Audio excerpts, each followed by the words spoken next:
Welcome to the Slop Temple. We pray this video helps. You start by making sure the app itself isn't the problem. You update YouTube to the latest version, then clear cache and app data to remove corrupted thumbnails or layout files. Once done, force stop the app and restart your phone so temporary processes reset. This combination fixes most display glitches quickly because it replaces stale resources and restarts the rendering engine. Make sure you're on Wi-Fi or mobile data so updates download without interruption before proceeding to layout fix. Now you address layout and rendering specifics. You go into YouTube settings and reset app preferences to restore default behavior for shorts.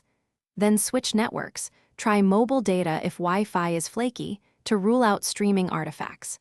You also check device display settings like dark mode, caption size, and aspect ratio because those can push the Shorts UI off-screen.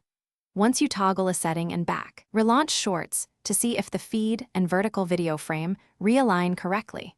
For final steps, you reinstall YouTube to get a clean install if the reset failed. Sign in again afterwards so your library returns. You also update your device OS and any GPU driver updates for smoother rendering. If problem persists, open YouTube in a browser or on another device to determine if it's account or device specific. Troubleshooting tip: if Shorts still misrender, try a different account or device if it works elsewhere. The issue is local to your device settings or firmware. Thanks for watching. Consider subscribing if we helped you.